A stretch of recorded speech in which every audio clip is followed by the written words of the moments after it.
nos convoca hoy un tema de memoria, que no es cualquier tema. O sea, estamos en un momento en el país que se ha vuelto el tema. O sea, ustedes podrán ver todo en este momento está girando alrededor, incluso por la fiesta del libro. Entonces es como interesante. Hay muchas cosas, pues, muchas inquietudes que hay al respecto. Como todo proceso de memoria, creo que hoy vamos a hacer un tejido. Las memorias nunca son totales, las memorias siempre parten de fragmentos y la memoria siempre la hace alguien. Entonces hoy vamos a hacer memoria con dos personas que hacen memoria en sus trabajos. Dos personas que son muy diferentes y eso creo que también es como importante de esta charla y creo que ha sido como un acierto de ustedes haberlos como reunido a ellos. Tenemos pues aquí al maestro Cristóbal Peláez, pues que no necesita presentación. Una persona, como tratar de ver como desde qué puntos están ellos, que son como muy diferentes, pero tienen pues, obviamente llegan como a ese punto central que nos convoca.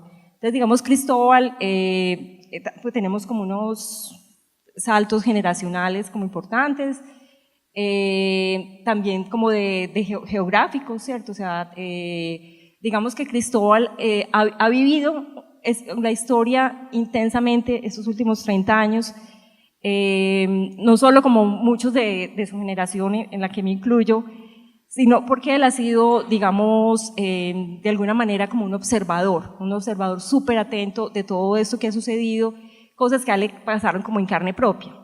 Yo supongo, y no sé, Juan David me corregirá, para Juan David, sobre todo como esto creo que lo puedes ver con muchísima más distancia, tanto por tu edad como porque, digamos, no estás inmerso en lo que ha sido la ciudad, ¿cierto?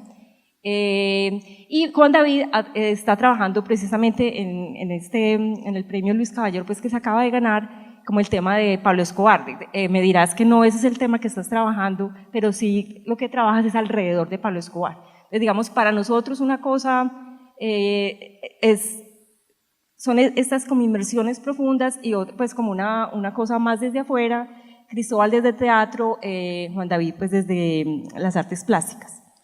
Entonces, yo quisiera pues como que empezáramos con Cristóbal, que nos contara un poquito lo que ha sido, digamos que el Matacandelas no ha sido cronista, pero sí ha vivido y ha surgido, porque el Matacandelas surge en el 79, que hay un quiebre absoluto como en la historia de esta ciudad, y todo su trabajo ha estado de alguna manera como contestando, sobreviviendo o proponiendo cosas estéticas, como tú lo dices a veces, como esta historia tan tremenda, y cómo ha sido ahí como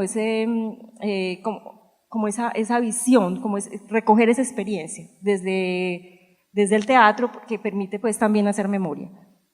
Sí, buenas tardes. Primero quiero como agradecer la invitación a este conversatorio, también felicitar a los organizadores de la fiesta del libro. Uno ha tenido la posibilidad de estar en algunas fiestas o ferias en algunas partes del mundo.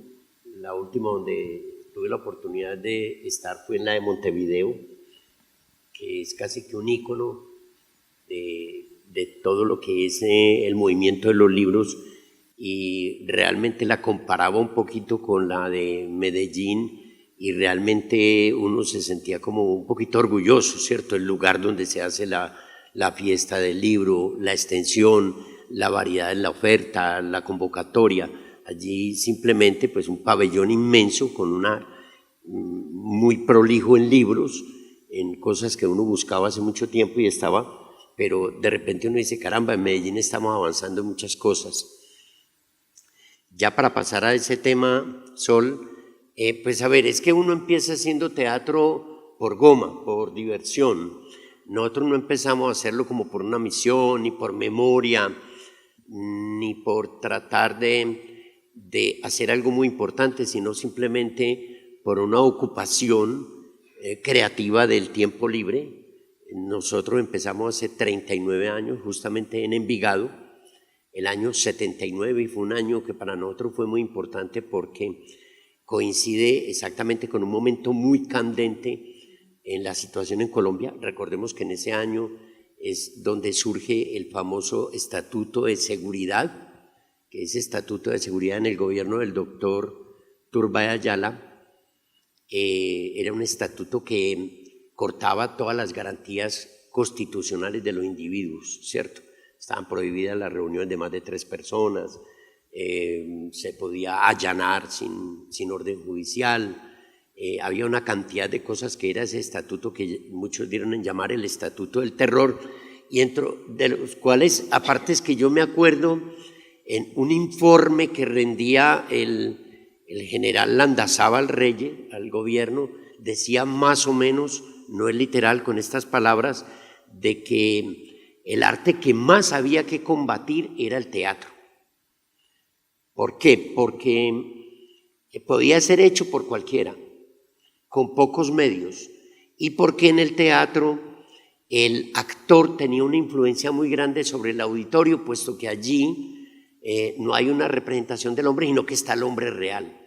Yo cuando vi eso, me acuerdo en algún periódico, yo dije, caramba, esto lo ve Bertolt Brecht o lo ve cualquier sociólogo o crítico del teatro y se pone verde de la envidia de lo que hace este general con unos conocimientos muy rudimentarios de la materia teatral.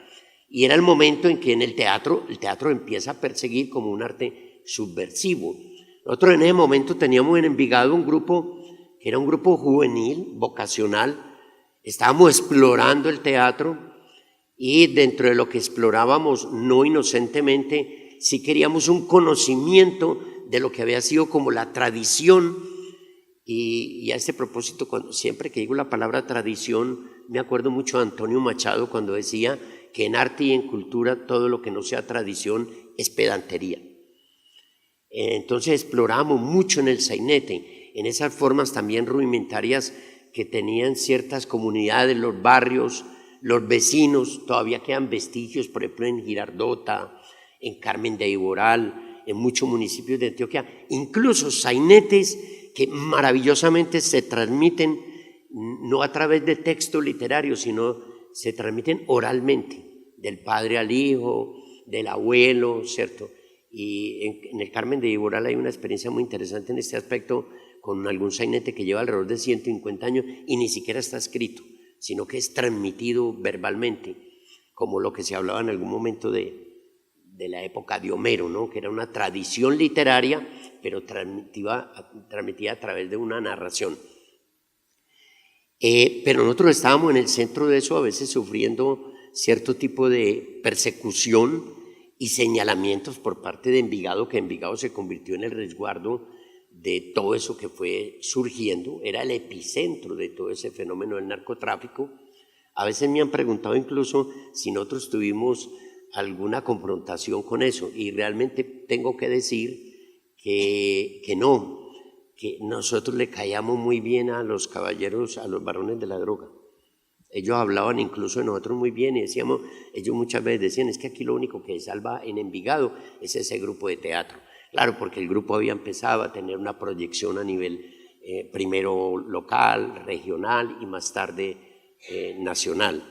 En ese sentido no llegamos a tener ningún problema porque, digámoslo así con esta expresión, pasábamos agachados por debajo de las máquinas. No teníamos nada que ver, nadie de nuestros compañeros tenía relación con ese mundo y nosotros caminábamos por las orillas tratando de evadir.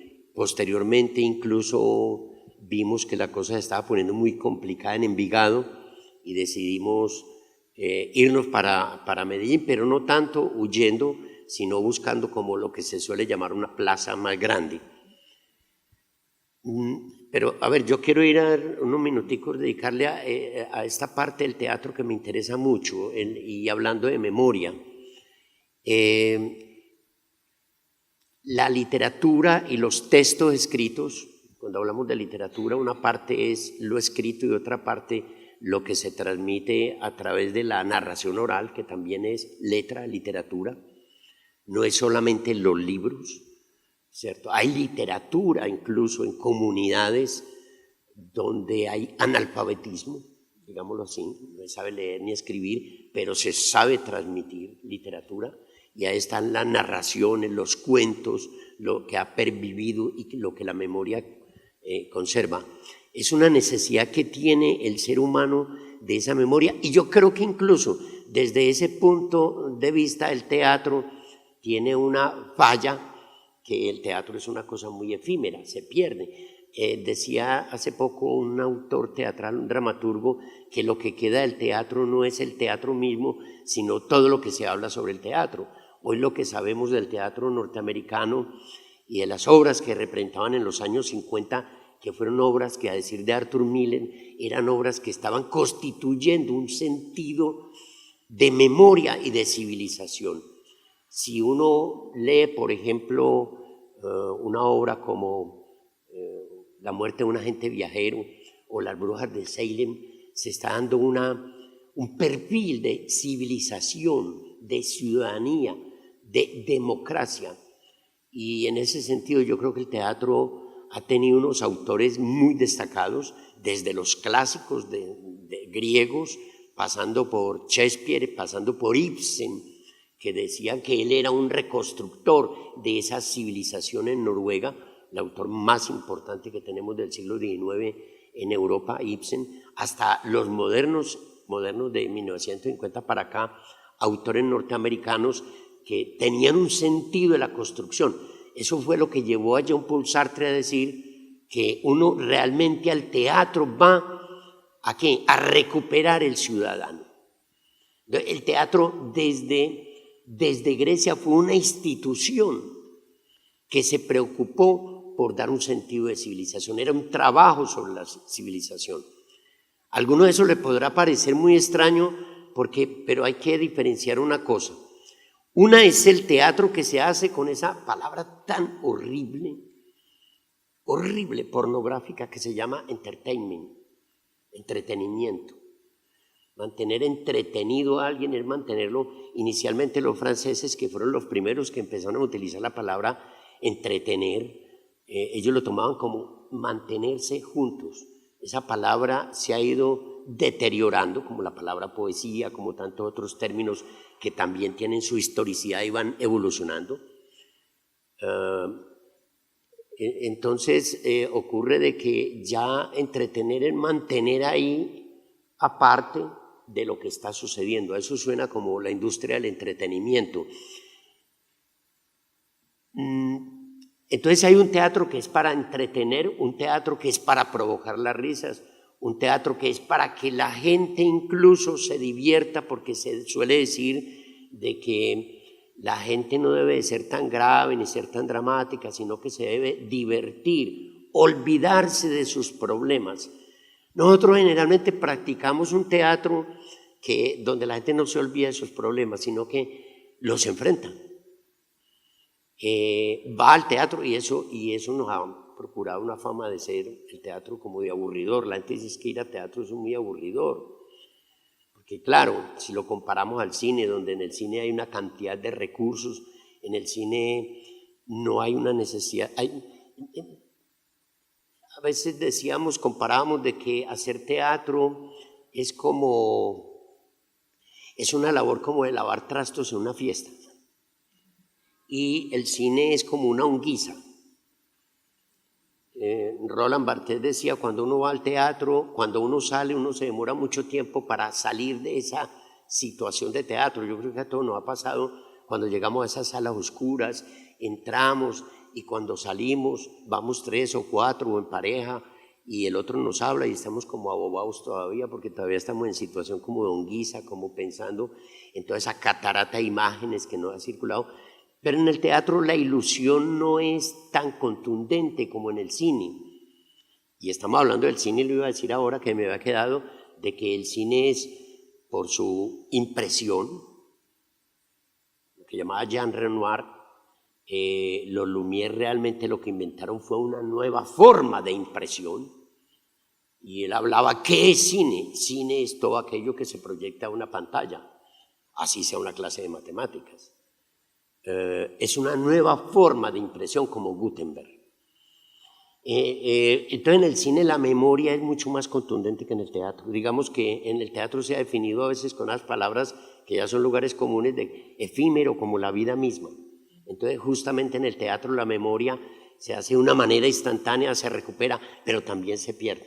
Volvemos a eso de que del teatro van quedando las críticas, los comentarios y lo que el espectador más o menos recuerde, pero el espectáculo no queda nada. Muy bien, Cristóbal, ahí nos estás dando pues un paso muy claro a, digamos, al tema que maneja Juan David. Juan David en su última obra precisamente ha estado abordando como esos soportes de la memoria, ¿cierto?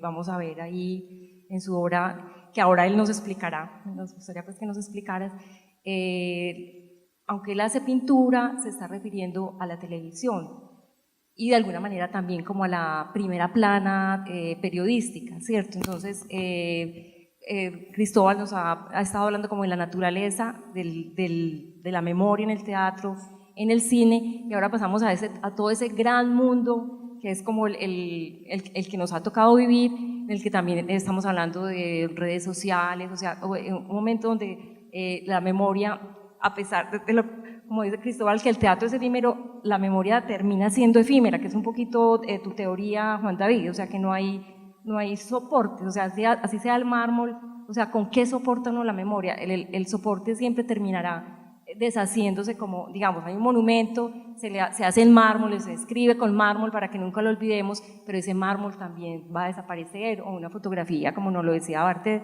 una fotografía, por un momento detenemos la muerte, pero el papel también desaparecerá. Entonces, como para que nos hables un poquito de, primero como que nos expliques de qué se trató ese proyecto, y luego cómo están todas esas capas como de memorias o de soportes de memorias o tecnologías de memorias y como la posición que tienes frente a eso, que es como bastante crítica. Bueno, gracias. Estaba pensando estos días como, ¿por qué me habían invitado aquí? Pues yo supongo que la razón primera tenía que ver con lo que sucedió con esa exposición en el Premio Luis Caballero el año pasado. Y que claro, tiene esto un asunto respecto de cuáles son los soportes que están construyendo la memoria hoy. Pero pensando estos días me quedé con una idea y es que yo siento que, digamos, el arte recorre, el arte plástico, el teatro, la literatura, siempre se está preguntando mucho por eso, ¿no? Por qué es y qué no es permanente y hay una tensión muy fuerte con la permanencia de las cosas. El arte plástico lleva más de 100 años tratando como de desobjetualizarse y vuelve y se objetualiza y viene y desaparece y se vuelve más líquido, más ligero, y entonces hay un montón de debates respecto de si el poder de las obras está en las ideas y como las ideas no se materializan, pues entonces no queda nunca un rastro de ellas. Yo pienso que en general muchas cosas hacen memoria, ¿no? La memoria está ahí, es como inmanente, es contingente, siempre sucede. Cuando una persona bautiza a su hijo o a su hija con el nombre de su mamá o de su abuela, pues hay un acto de memoria. El acento es un acto de memoria. El cuerpo es una acto de memoria total. Entonces la memoria sucede, ¿sí? Sucede espontáneamente. Yo creo que hay fuerzas que operan contra la memoria, ¿sí? Porque existe un ejercicio de poder respecto de lo que debe o no ser recordado, conmemorado, celebrado, aprendido, contado, etcétera, etcétera, etcétera. Es decir, no se puede, yo siento que no se puede dejar a la libertad de las personas, la memoria exista por sí misma. Yo siento que hay fuerzas que intentan gobernar eso. Pienso que ahí hay una gran violencia. Yo siento que el arte lo que hace es resistir a ese esfuerzo. A veces ayudar a que se recuerden ciertas cosas también. Claro, es decir, el arte no es un ejercicio perfecto, no es impoluto, también opera instrumentalmente. Escuché hace unas semanas que aquí en Medellín están pensando en demoler el edificio Mónaco, porque los narcotours llegan allá.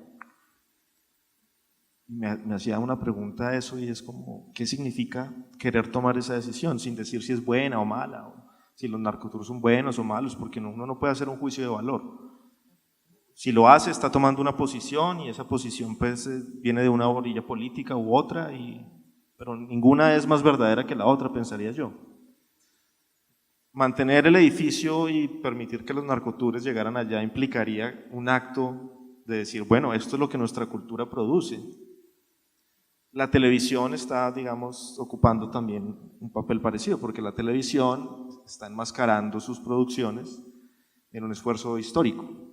Entonces le llaman homenaje o le llaman relato o crónica y trata de emparentarse con el periodismo y con el documental y con el archivo, pero no deja de ser una telenovela. La caracterización de los personajes se parece a la del reality show, es un proyecto de entretenimiento. O sea, el entretenimiento está metido, digamos, está inmerso en el soporte de la televisión, es inevitable.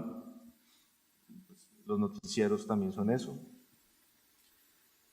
No sé si uno puede necesariamente decir que la serie que hace Caracol sobre Pablo Escobar o la que hace RCN sobre Gacha, o etcétera, etcétera, etcétera, si eso es malo o bueno, si es correcta o incorrecta, si es precisa o no, si es legítima como fuente histórica, eso es un problema para los historiadores o para el público, de una generación o de otra, siempre la mirada es distinta. Pienso que el arte tiene, digamos, una oportunidad de señalar eso como un problema, es decir, construir una resistencia a las fuerzas que intentan construir la memoria, gobernar la memoria, dirigir la memoria. Yo, digamos, de una manera muy rápida, lo que hice para contarles fue una serie de pinturas basadas en imágenes tomadas del archivo de foto fija, es decir, cuando se hace una película o una novela, siempre hay un fotógrafo haciendo fotografías de registro de lo que se está filmando. No es lo que está captando la cámara, es lo que está captando un fotógrafo detrás de cámaras. Los canales de televisión, las producciones de televisión, todos tienen una foto fija. El Patrón del Mal tenía una foto fija, que construyó un archivo escena a escena, por capítulo.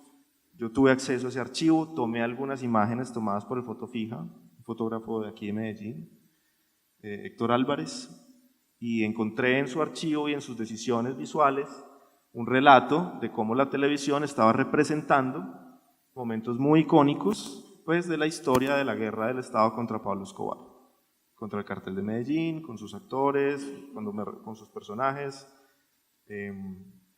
Yo no me metía, digamos, a revisar si la serie contaba o dejaba de contar una u otra cosa, o si tal personaje era caricaturizado o no caricaturizado, o si era retratado con dignidad. Simplemente me estoy refiriendo a la visualidad.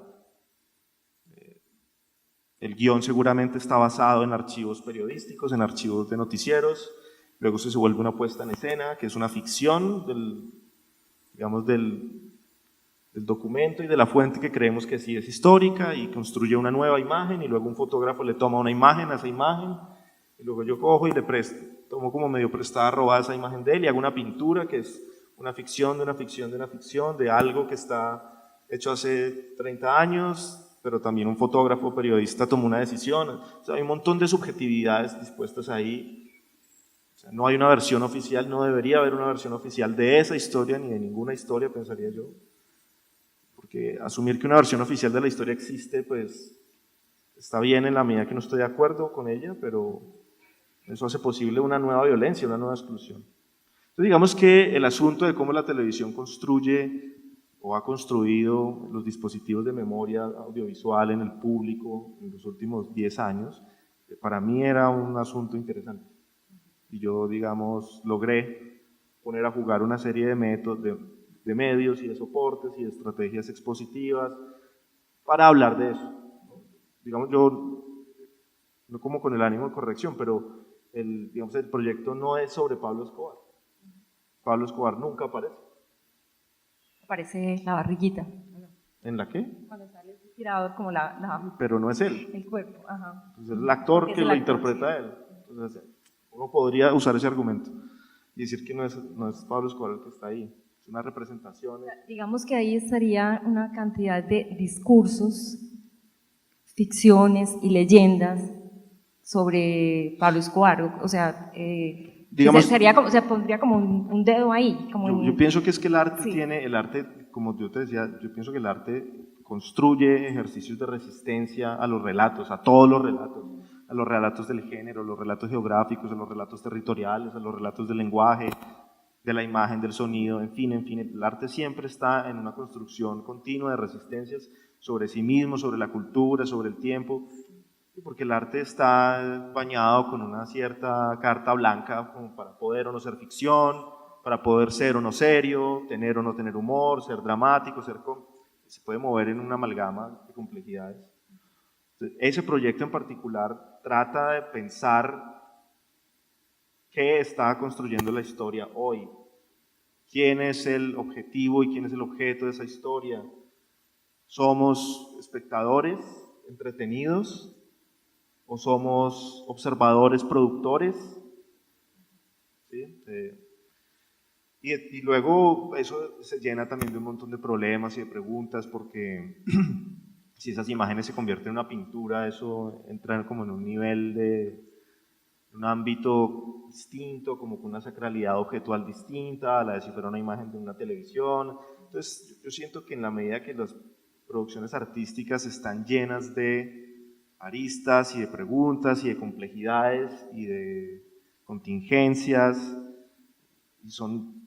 y uno no es capaz del todo de abrazarlas y entenderlas y como que está en la unguiza siempre, pues eso podría ser un indicador de éxito tal vez. Yo no sé si el arte tiene o no éxito, no sé si uno deba entrar a medir eso. Sí, pero digamos ahí habría como un problema que es como el de la circulación, que tú también pues como que te refieres muchas veces cuando hablas de estos temas sobre la circulación.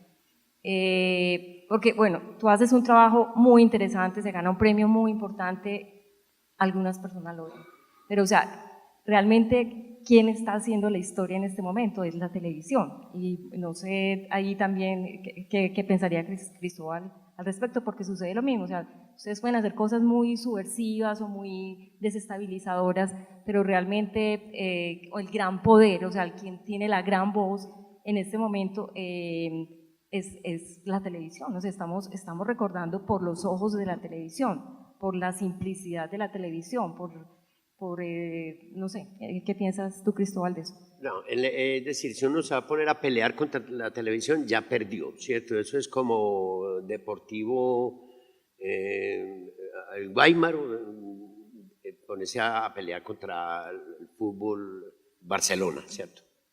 Yo no me puedo enfrentar a Messi ni a todos esos monstruos, porque eso es lo que gana, ¿cierto? La televisión tiene la necesidad de vender y espectáculo, así como muchos tienen la necesidad de éxito, como en el teatro también se ve eso, ¿cierto? Entonces, ¿qué trato? Yo trato de vender un producto que la gente compra y consume. Nosotros estamos en una línea de fuego.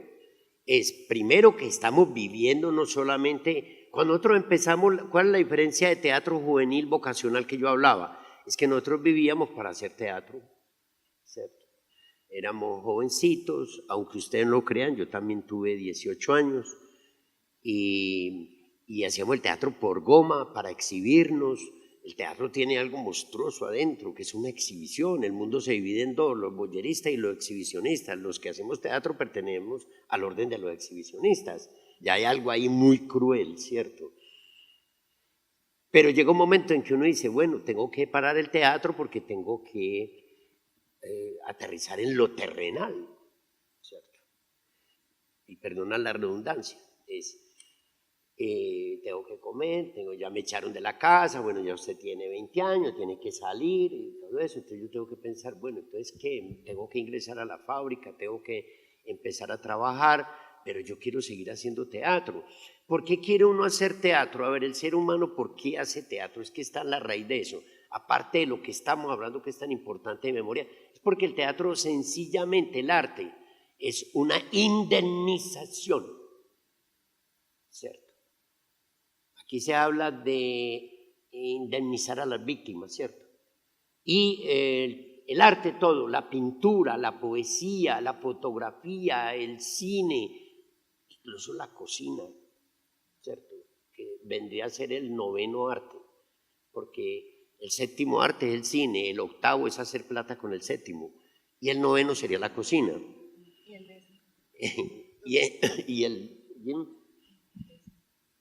y el décimo yo creo que es ser una persona, un ciudadano, ¿cierto? Yo sigo pensando que de cada ser humano, y ahí es donde la educación ha fallado, es que de cada ser humano hay que construir una obra de arte, ¿cierto? Como lo que hablaban de Federico García Lorca. Entonces hay mucha gente hecha a la hijueputa en la calle, ¿cierto?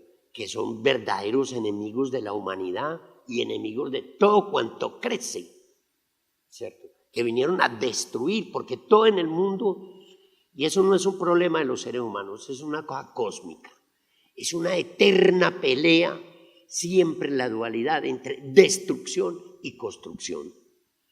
Se habla mucho en momentos de la guerra y se pone mucho ese ejemplo, que en medio de los bombardeos, si hay una mujer pariendo vida, es decir, creando, procreando, y dentro muerte, ¿cierto? Siempre la pulsión entre vida y muerte. Todo lo que hacemos nosotros llevado por tres características. Una, el miedo. Dos, el eros. Y tres, la muerte. Esos son los tres motores de la vida. Si fuéramos inmortales, nosotros yo creo que no saldríamos de una mecedora y nuestro aburrimiento sería una cosa monstruosa. Pero eso es ligerito, ligerito, hagámosle rápido porque ya viene la pelona detrás de nosotros.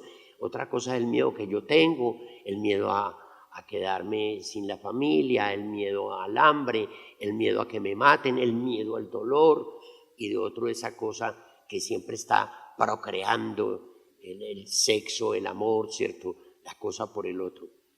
Entonces el ser humano tiene una cosa, decía el maestro Stanislao, que la característica es de que tiene miedo el ser humano porque la condición es de que sabe que está vivo y que va a morir. Esa es la diferencia con los otros semejantes, nuestros semejantes, las demás criaturas del planeta, que parece que no tienen nada conciencia, ¿cierto? Nosotros la hemos desarrollado porque somos unos seres muy inteligentes, porque aplicamos objetos a nuestra vida, lo hemos aplicado de una manera tenaz. Ya en la base nuestra, el ADN, acordémonos de ese pescado que sale del agua y observa y no ve predadores allá, que es el padre de todos nosotros, el Licotálix. Ese pez que empieza a mover y se demora 15 millones para desarrollar manos y para desarrollar, y ahí vienen todos los vertebrados, venimos de la curiosidad de ese pescado que dijo, huyo de ahí de ese charco. Eso pasó hace millones de años y hemos llegado a esto donde nosotros extrañamente por un azar planetario, nosotros nos desarrollamos, hablamos, adquirimos lenguaje, queremos expresarnos. Entonces el arte es por un lado expresión, tanto el teatro como cualquiera de las artes, y por el otro lado indemnización. Si no, nos contentaríamos como los pájaros con comer, con que no haya un peligro latente real ahí. Yo creo que pero es que nosotros no hemos podido profundizar en los otros compañeros del planeta, de cómo ve y cómo siente un gato, un perro, un cocodrilo, ¿cierto? Ese mundo para nosotros es un misterio. Los científicos mire cómo se han juntado la ciencia y la poesía, ¿cierto? Y cómo cada vez se va juntando más, cada vez más la ciencia. Si hablamos de un Carl Sagan, estamos hablando de un poeta, un verdadero poeta. Cuando hablamos de un Fernando Pessoa, estamos hablando de un científico. Llegan siempre a la misma conclusión, porque el arte es siempre una reverberación del espíritu, es un malestar de la propia existencia. Digo indemnización porque vivir cuesta mucho. Podemos tener absolutamente todo, las necesidades básicas. Es decir, el presupuesto teórico del marxismo es que nosotros estamos en la prehistoria. Es decir, una sociedad que no ha logrado concretar cosas tan básicas como comer, como vestirse, como tener un techo, como tener compañía. Es una sociedad que vive en la prehistoria. Pero si yo digo eso me dicen que soy castrochavista.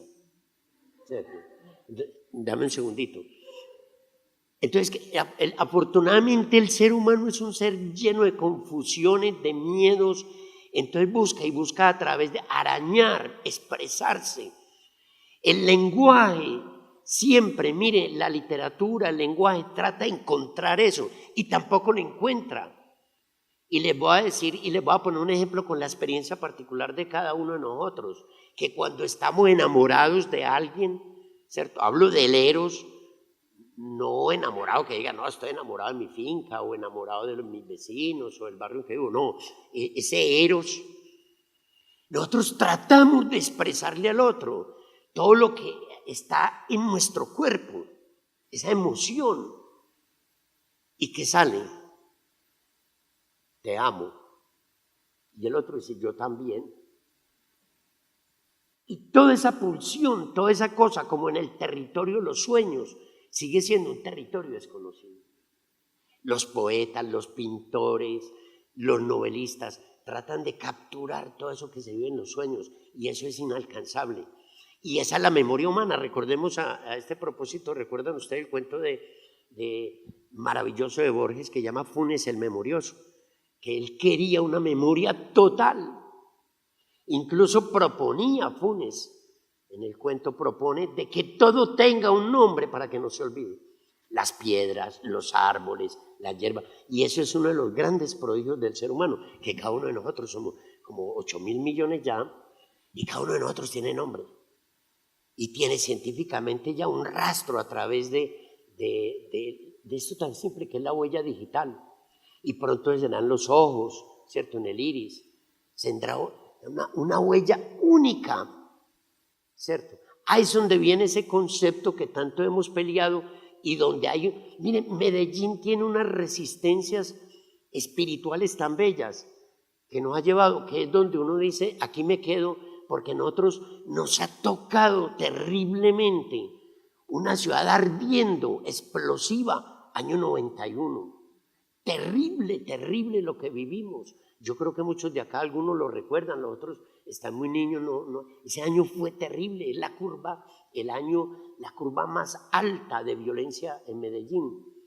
Y al mismo tiempo, una cosa muy hermosa fue que empezamos a desarrollar resistencias a eso, a adquirir, como lo hemos dicho muchas veces, un sentido trágico de la existencia. Por eso aquí la poesía se ha anclado tanto, por eso aquí hay un festival de poesía grande, de los más grandes del mundo. Por eso aquí incluso el teatro ha florecido tanto ese sentido de cultura ciudadana, el respeto por el otro. Es decir, el lugar donde más nos matábamos es también el lugar donde hemos comprendido que tenemos que salir a flote y que nos tenemos que salvar. Y en eso ha contribuido, yo no lo pongo de primero, el teatro, en eso hemos contribuido muchos desde su trabajo, desde su puesto de trabajo, desde el arte, desde su conocimiento, desde la pedagogía, desde muchas cosas. Estamos buscando encontrar un mundo donde no nos matemos, por esa memoria que tenemos. Exacto, ese es el punto, o sea, como en este momento, que de pronto es con lo que yo empezaba, no es cualquier cosa hacer memoria en este momento por el que está pasando Colombia, o sea, hay un momento que se ha terminado una de las guerras, la guerra pues no hemos podido como aprender a desarmarnos, pero sí. Es que la memoria Sí. no la necesitan los muertos, la necesitamos nosotros. Exacto, pero ¿Sabe para que no haya más muertos. esto? Mira, un maestro, Luigi María Musatti, vino a Italia a hacer un montaje con nosotros de Medea. Entonces, él primero que todo dijo, piedad, que es un sentimiento muy romano, decía él. No la caridad cristiana, sino piedad, que viene, o sea, la empatía con el otro. Entonces él decía, piedad para esta mujer, y recordemos que Medea es una figura literaria, es un mito. Entonces decía este director italiano que hay que tener piedad por Medea. No me voy a extender mucho para que no se esperen, perdona. Entonces él decía, ¿por qué traemos a Medea? ¿Por qué traemos a Medea? Porque nosotros los vivos necesitamos traer a doña Medea, a misia Medea, que venga a Colombia y exponga sus razones de por qué mató a sus hijos. y nosotros oírla, tratar de comprenderla y si es del caso, perdonarla. Nosotros los vivos necesitamos a Medea, pero Medea no nos necesita a nosotros. Ya esa señora se fue con sus 2 hijos. Es decir, ella no está insatisfecha porque no la invitaron a un festival de mitos. No, somos no. Es decir, cuando yo hablo de mis muertos, cuando yo hablo de lo que aconteció, cuando yo hablo de los dolores que tenemos en este país, aparte de los dolores personales e individuales que cada uno tiene, desde un dolor de muela hasta muchas otras cosas, hasta su paranoia, es que estoy hablando de que yo necesito toda esa memoria, coño, para que a mí no me pasen, para que no se repita. Los muertos están allá, tranquilos, como sale por ahí en un meme de Facebook, que lo adoro, ¿cierto? Es hasta bueno, estrena uno traje, conoce nuevos amigos, puede votar por Uribe, etc. No, creo que nos encanta escuchar, Cristóbal. No, ahí está, de alguna manera hablaste pues del punto para el que íbamos, o sea, cómo, o el papel específico que tiene el arte en este contexto, cuando estamos con una desmemoria tan reciente, cuando hace muy poco la señora Cabal dijo lo de Soacha, eso es un invento, no hubo ni tantos muertos, o sea, ¿cómo y qué papel debe jugar ahí el arte sin volverse, pues, digamos, tampoco el notario de los muertos ni el panfleto? ¿Qué crees tú que puede hacer el arte en la memoria que no hace un informe forense, que no lo hace la prensa, que no lo hace un informe como el de los que está haciendo el Centro de Memoria Histórica? ¿Qué puede hacer el arte? ¿O desde dónde? ¿O cuál es su especificidad? No sé, pregunta bien difícil. Porque ¿cómo sabemos que efectivamente el arte, bueno, digamos, lleguemos al acuerdo de que el arte construye memoria? Pero tú eso incluso lo discutirías. Tú estás, yo pues pienso que tienes como una posición, sí, como crítica frente a eso también. Me pregunto, digamos, se firma un acuerdo de paz,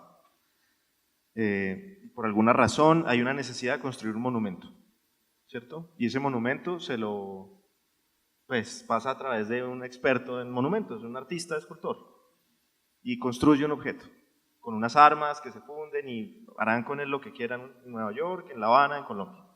Digamos, ahí hay un acto artístico, una producción escultórica que, digamos, no es útil en el mundo, digamos, uno la puede reconocer y definirla en los valores del arte. Y a la hora del test, si ese objeto deja de existir, pues, ¿qué cambia? No sé si algo sucede porque exista el monumento o no. Entonces, y estoy hablando, digamos, de un caso muy específico, que es un muy mal ejemplo, pero sirve, digamos, para introducir la pregunta. Claro que ojalá que el arte no deje de existir, ¿no? Y es obvio que el arte hace parte del relato histórico, no todo el arte, porque aquí en este museo hay unas piezas guardadas porque tienen un valor histórico y nos ayudan a entender la memoria, y aquí está Pedronel, y sería imposible tapar este mural, porque sería un delito contra la memoria de él, contra la tradición artística. Entonces, sí, efectivamente, reconocemos unos objetos, los guardamos, los cuidamos, los conservamos, los exhibimos, hablamos de ellos, construimos exposiciones a su alrededor, entendemos que tienen un valor, pero si mañana eso desapareciera, pues digamos nosotros que trabajamos en la cultura nos quedaríamos sin trabajo, pero me pregunto es, digamos, si le estamos dando a los artistas una supuesta responsabilidad de participar en el proceso de construcción de memoria. Sabemos, por ejemplo, que un periodista debe ser fiel a la verdad. ¿Qué significa eso? ¿Cuál verdad? Pues ningún periodista es fiel a la verdad no existe, no es una cosa al unísono. Pues lo podemos ver hoy, María Fernanda Cabal es el mejor ejemplo de ello. Hay gente que cree esa versión, y puede que exista un documento que la contradiga, o sea, todavía hay cosas que hacen legítimo el registro, la memoria, sí, mataron tantas personas. Pero voy a todo esto confundido, y lo digo con confusiones porque yo tengo una gran pregunta respecto de si el arte tiene un papel en la construcción de memoria, porque si eso se vuelve una responsabilidad, entonces las obras de arte se vuelven un instrumento de algo. ¿Sí? Digamos, es como el gran peligro y casi que se está creando un género en Colombia de un arte oficial de la memoria.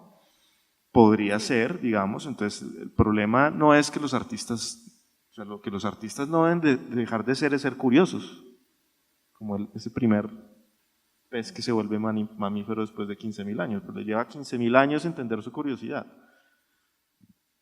Pero curiosos también frente a la historia, por ejemplo. No, claro, los artistas, pienso yo, deberíamos ser críticos, astutos, reflexivos, siempre estar muy sospechosos de las versiones del mundo, de cómo el mundo se ve, se hace ver, como unos detectives del simulacro, porque por lo menos en las artes plásticas, que hay digamos, un gran universo respecto de la visualidad y de lo que se ve, pues ese es un campo muy rico para hacer preguntas interesantes y complejas y sospechosas. Pero mira, yo de verdad a veces lo pienso ahí sí como con cierto pesimismo. Sí, hay obras de arte muy valiosas que construyen memoria y que son políticamente muy comprometidas, pero a los que están asesinando son a los líderes sociales. O sea que el arte realmente nunca, pienso yo, difícilmente pone a tambalear el status quo. O si lo hace, digamos, lo hace de una manera muy leve, como metiéndose en las capas interiores de la personalidad de las personas, en su construcción de opinión, en su pensamiento crítico, pues lo hace así, pero no lo hace como en una macroeconomía del cambio. Entonces, un monumento más, un monumento menos, no necesariamente implica una nueva cultura ciudadana. La cultura ciudadana, es decir, la empatía con el otro, el ejercicio de recordar y entender el pasado y ser como pensante respecto del presente, o sea, entender que el castrochavismo es un circo, o sea, hacer el ejercicio conceptual del ejercicio de propaganda respecto a esa palabra, pues eso no lo hace el arte necesariamente, eso lo hace la inteligencia colectiva, el debate, el diálogo, el intercambio libre de ideas. No se trata de que cualquiera pueda decir lo que quiera, entonces siempre habrá un argumento que derrumba a otro. La verdad sí se asoma por ahí, pero asegurar con total certeza que el arte construye la memoria, pues yo no estoy tan seguro. Creo que la cultura usa el arte para construir el relato histórico, ¿sí? Creo que el arte funciona respecto a la memoria en la medida en la que yo decía, el arte siempre resiste, siempre es una amalgama de contingencias, es una pulsión, es una dialéctica, es una tensión que nunca se resuelve. El hecho de que a ti te guste esta obra y yo la deteste hace posible un ejercicio de intercambio democrático que es resistente, que es resistencia, que es política, que es empatía, que es afecto, que es amistad, que es diálogo. Esa construcción humana, esa producción de ciudadano, esa es la que hace posible que la memoria exista, que sea activa, que sea un problema dinámico, orgánico, que estemos todo el tiempo como en una cocina, como en una masa trayendo, aplastando. Eso no significa que la masa desaparece, la masa no es cuadrada, no es redonda, no es ovalada, no es plana, puede ser todo el tiempo, mientras se mantenga, mientras la hagan entre varios. Y uno, digamos, se puede llenar como de argumentos y una retórica que es pasional y que es muy positivista, pero yo sí pienso que estamos en una línea de fuego, como decía Cristóbal ahora. El arte puede tratar de decir, hey, aquí hay un ejercicio peligroso, una construcción de memoria oficialista que puede ser mentirosa, que puede estar ocultando una violencia, y eso puede pasar, ¿sí? Yo soy de los que piensa que le debemos más al periodismo investigativo en términos de memoria que al arte, pienso yo personalmente, como en lo que significa saber la verdad de los sucesos de Colombia en los últimos 30 años. Y sin embargo eso no significa que el relato de García Márquez sobre las bananeras o que las pinturas de Évora Arango no nos ayuden a pensar eso. Entonces yo supongo que eso es una construcción colectiva en la que el arte participa, pero a veces participa muy mal, ¿sí? A veces participa muy, muy mal. Y eso es, pues, eso es peligroso. Yo ahí, como en ese contexto, me gustaría volver a lo que dijiste de esa obra de Medea, en el momento en que la hace, porque me parece que es un ejercicio bastante interesante de no enfrentar la memoria como de esa manera tan instrumentalizada y habiendo logrado todo el sentido, porque yo sí creo que en Medellín sucedió una relación especial con el arte en estos peores momentos, que de pronto se ha instrumentalizado, sí estoy de acuerdo con eso, que digamos que es lo que estamos viendo ahora, como una instrumentalización de esto, estamos llevando pues artistas allí a que nos hablen de eso, pero como que en los peores momentos el arte sucedió y lo hizo no de una manera, digamos, directa, sino oblicua, como es este caso de Medea, o como por ejemplo puede haber sido lo de Omariñeiro, que es como muy, muy interesante lo que sucedió con esta obra, como que nos hablaras, Cristóbal, en el momento en que se hace, Omariñeiro no hablaba para nada de lo que estaba sucediendo, pero las resonancias era imposible pues que no sucedieran y digamos que que marcó como una generación esa obra en ese momento. Sí, pero me deja antes es que me dejó pensando sobre el papel y cuando David está hablando, y yo les voy a pedir a ustedes una dispensa, una autorización porque estamos en fiesta del libro, ¿cierto? Entonces que les cuente, es decir, donde me quedé yo como reflexionando en ese papel del arte. Y creo que si me permites, porque me aparto un poquitico de eso y después en 2 líneas te cuento lo de Omariñeiro. Hay una obra de teatro radial de Friedrich Dürrenmatt que se llama Hércules en el establo de Augías.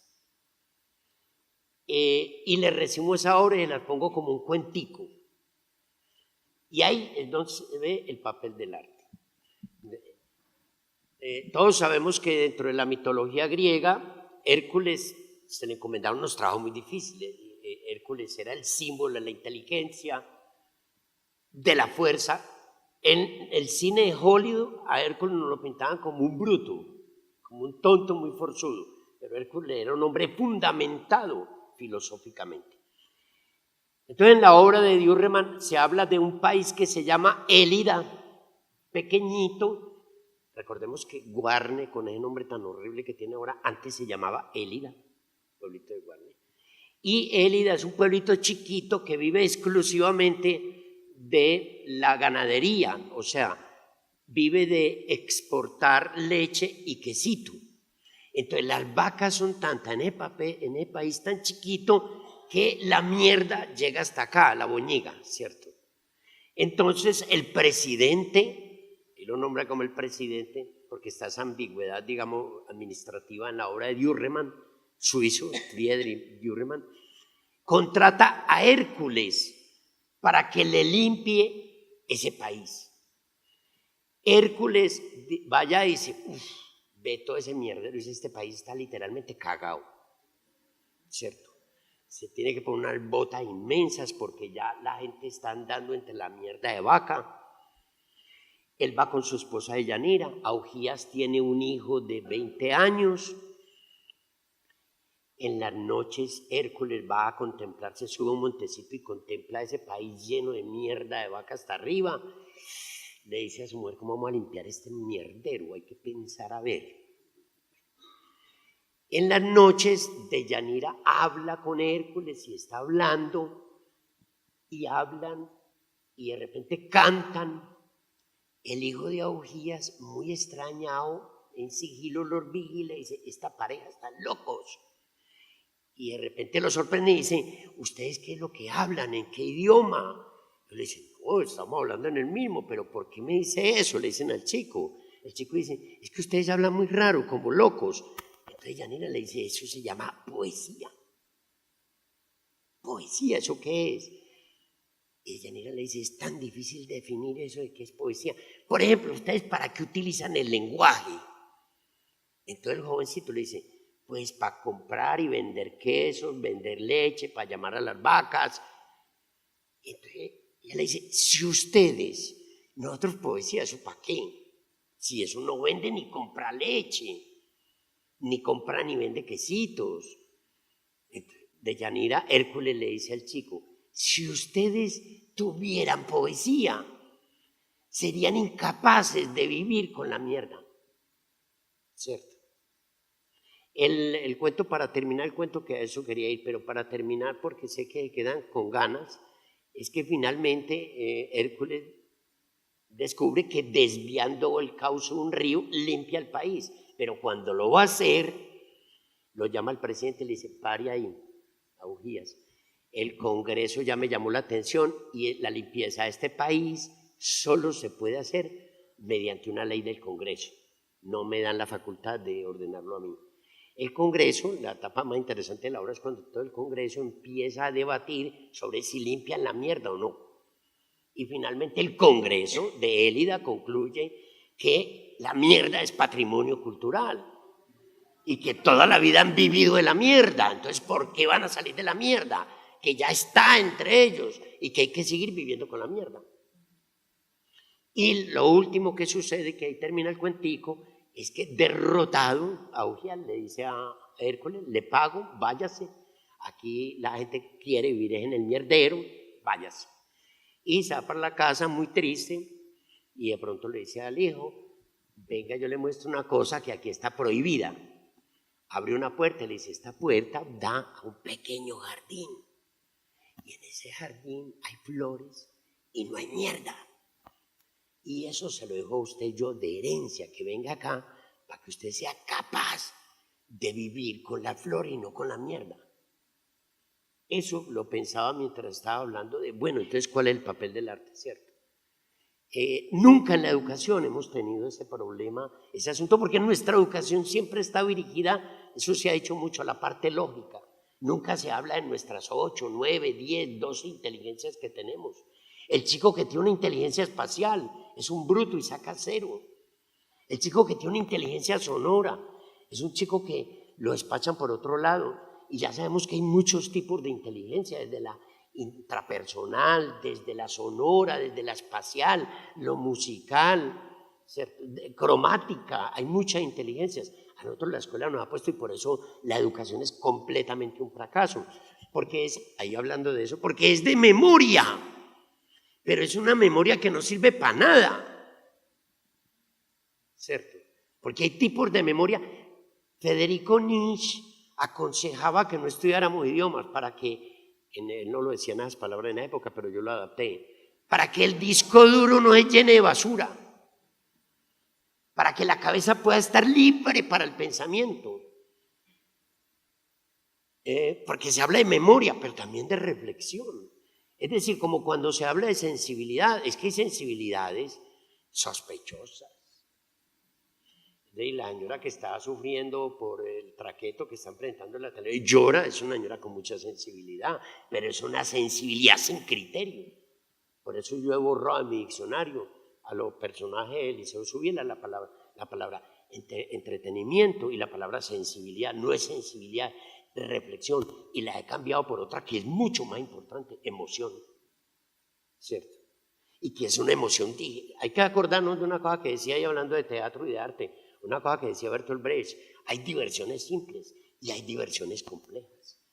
Nosotros, los que tenemos por lo menos un espacio para la reflexión, siempre estamos buscando una diversión compleja, una diversión que combine asuntos de interés humano con asuntos donde podamos ser. Porque el arte, si nosotros fuéramos una sociedad completa, el arte perdería sentido. Es decir, una sociedad perfecta, nosotros ¿para qué necesitaríamos el arte? Para nada, absolutamente para nada. Imagínense que yo diga, voy a escribir una novela y aquí trata la novela de un tipo que ganó la lotería, sus hijos pasaron a la AFIT, son felices, su mujer acaba de ser nombrada ministra de Cultura y el tipo es absolutamente feliz, una sonrisa permanente. Nadie te va a leer esa novela.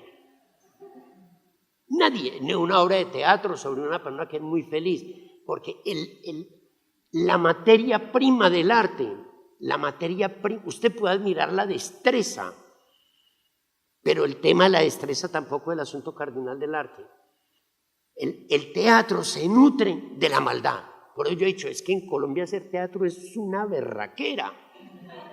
No nos va a acabar nunca el trabajo. El teatro nació oliendo a mierda de chivo, oliendo a sangre y alcohol. Así fue que nació el teatro en Grecia. Hasta que esta gente en Grecia, no lo llamaban los niños prodigios de la humanidad, dijeron, no, dejen a cantar esa bailadera ahí tan pendeja. Eso lo estoy traduciendo. Dejen a cantar esa bailadera ahí que eso no sirve para nada. La gente quiere que le hable de los dolores que ellos tienen. Hablen, dejen de cantar y de bailar y de saltar como unos tontos. Y bueno, ahí donde sale el corifeo a hablar, y el otro nota que las mujeres llegan a hablar de los dolores de la guerra y entran, ahí es donde nacen las suplicantes, las vacantes. Acaba de salir un libro en 2 tomos inmensos que se llama La tragedia griega en Colombia, escrita por Sandro Romero Rey, porque nosotros hemos tenido que ir a los griegos, miren, a saber que lo que nos está pasando a nosotros ya le había pasado a los griegos. Hemos ido a Shakespeare porque sentíamos que estamos repitiendo la historia. En ese cuento de la memoria se habla de, ¿cierto?, recordar para no repetir. Y hemos tenido, pero es que uno piensa, es que desde el Licatálicos, que fue 15 millones de años, 25 millones de años, nosotros llevamos de la historia occidental que conocemos 2.800 años, 3.000 años. Eso no es nada, eso desde el punto de vista cósmico, planetario, eso es el vuelo de una mariposa.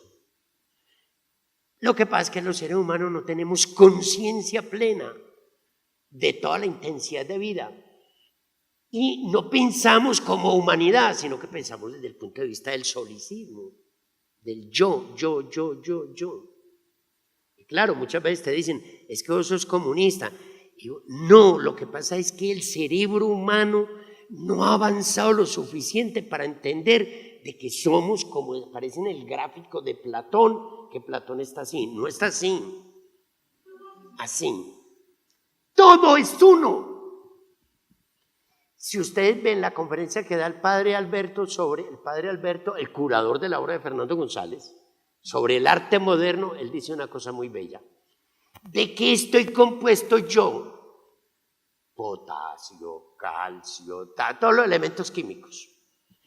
El pantano hediondo que hay al lado, ¿de qué está compuesto? De potasio, de sodio, de los mismos elementos químicos, porque los elementos químicos son 28.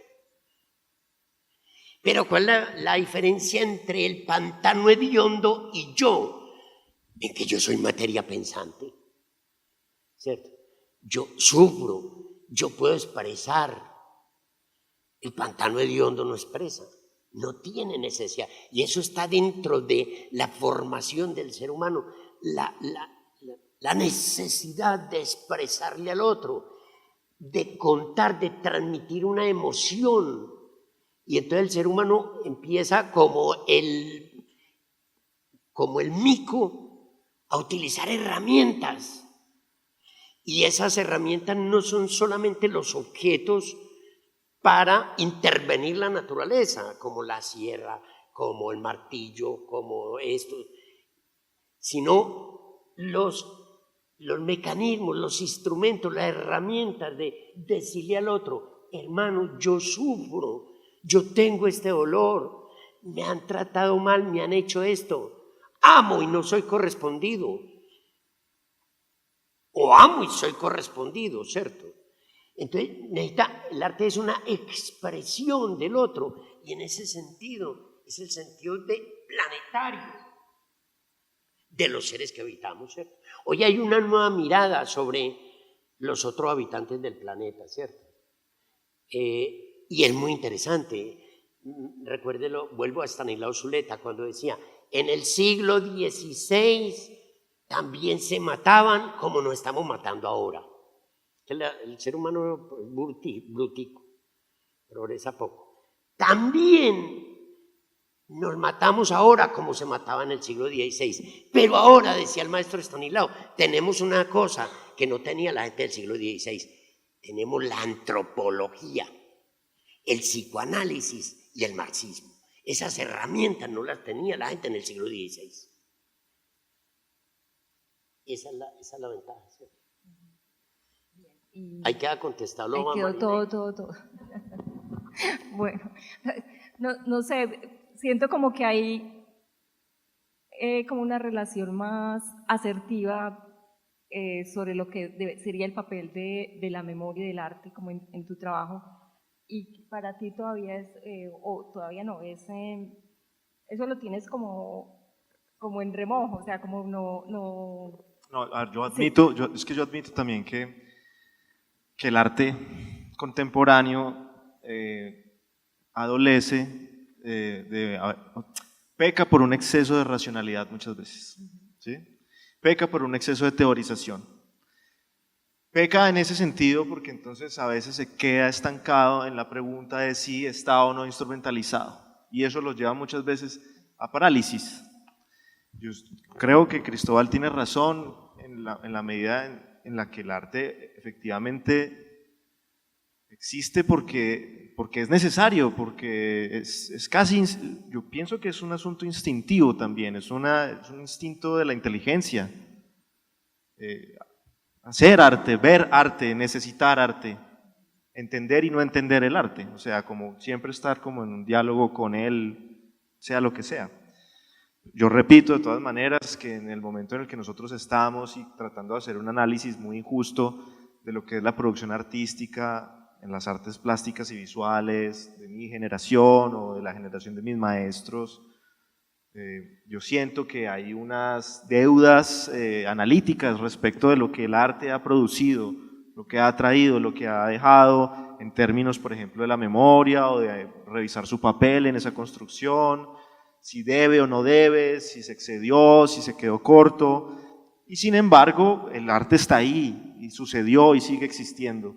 A veces desaparecieron los objetos, a veces los objetos se quedaron, a veces los objetos nunca los vio nadie, hay otros que quedaron sacralizados y guardados, pero sucedió a pesar del exceso de análisis. El arte existe, seguirá existiendo, es como la corriente de un río, uno no la puede tecnificar, no la puede controlar. El río siempre se va a salir del cauce de la represa, eso pasa. Estaba pensando antes de que hablara Cristóbal, por ejemplo, que también a mí me parece muy interesante, pero no sé por qué, lo que pasa en la Plaza de San Antonio con las dos esculturas de Botero. De eso han escrito y han hablado de eso un montón, ¿no? Pero ahí por ejemplo, ahí está la pregunta puesta. Ahí hay un asunto de memoria versus un asunto de arte como decoración o como expresión del autor y de sus intereses, sea él o el dueño de las esculturas o la ciudad que haya decidido que se hubieran quedado ambas piezas. Pues ahí hay una decisión política y que tiene que ver con qué vamos a dejar, cuál es el relato, cómo lo construimos. ¿Queremos cosmetizar la violencia del todo o a medias o dejarla clara como es? Y de pronto eso es un buen ejemplo porque no se cosmetizó del todo, no se dejó la cicatriz en sí misma, sino que es como 50-50. Y que la gente lo adoptó, que es como lo más interesante de ese Y la gente se toma fotos, entonces… No es solo las fotos, la gente tira cosas y ahí ha habido pues todo un fenómeno como relacional, o sea, porque la gente se ha relacionado alrededor de ese hueco, porque realmente es un hueco. O sea que esa decisión produce algo, y produce algo, si le queremos decir memoria, pues llamémoslo memoria. Pero bueno, ahí se da uno cuenta que esa decisión que se tomó, no la decisión del que puso la bomba, ¿no? La decisión de dejar eso ahí, como hacer visible esa cicatriz, eso produce algo, que sin esos objetos no sería producido, no existiría, no sucedería. Entonces, yo sería incapaz de decir que el arte no hace nada, ¿sí? Pues porque eso es absurdo. Lo que pasa es que yo no tengo muy claro cómo sucede, cuándo sucede, porque tampoco se puede construir una metodología para que eso pase. Pero pienso que como las obras de arte que a uno le gustan y las que lo conmueven y las que lo afectan, pues uno no puede trazar el camino mediante el cual eso sucedió. Eso pasa porque el registro personal está impreso ahí, porque la experiencia tiene que ver con o no. Y bueno, o sea que yo concuerdo y hago parte de la idea de que efectivamente el arte sí hace algo, sí participa de la producción de lo humano, obviamente, y participa de una manera que yo considero que es positiva porque es difícil, porque no es un entretenimiento, es porque el ojo entra en problemas, porque la experiencia entra en problemas. Y nuevamente admito, hay un problema tal vez de hiperracionalización de los procesos del arte y de cómo escribimos sobre ellos, y cuando llegamos a las exposiciones en las salas o en los museos, pues hay alguien que nos media la experiencia, ¿sí? Que eso, por ejemplo, no pasa en teatro, porque en teatro nadie te explica la obra mientras la obra sucede. Tú estás ahí, frío, virgen, ¿te afecta o no?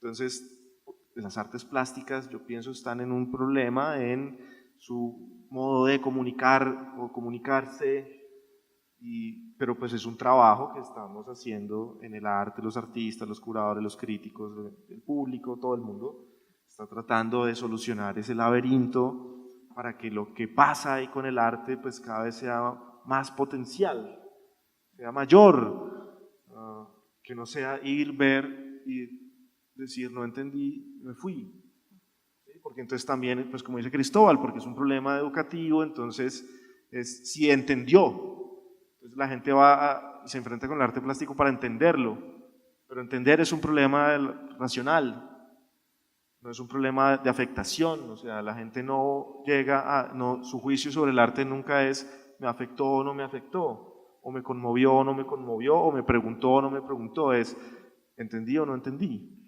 Entonces, si estamos todavía definidos por una lógica que es muy racionalista, que nos impide tener una relación más humana, más clara, más fluida con los productos artísticos, pero eso no significa que el arte sea un mecanismo industrializado, metódico, rígido, sino que definitivamente está todavía en la construcción de un diálogo, y eso pues, es muy interesante, pues, porque es como dice Cristóbal, en Colombia nunca se va a poder acabar el teatro, y en el arte nunca se podrá acabar la pelea, ¿sí?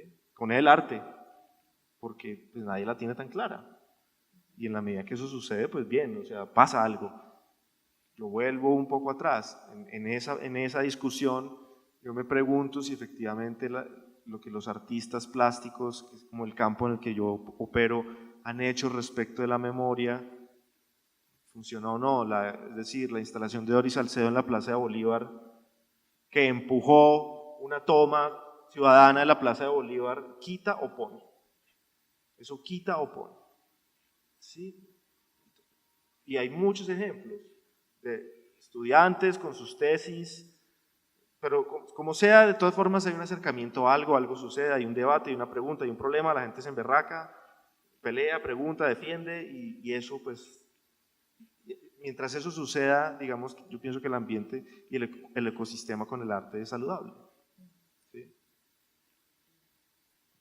Gracias, Juan David. ¿Tú querías terminar algo, Cristóbal? No. Pero yo sí quisiera dejar como la inquietud de cómo sería nuestro conocimiento de la historia si no tuviéramos ninguna de las imágenes que tenemos.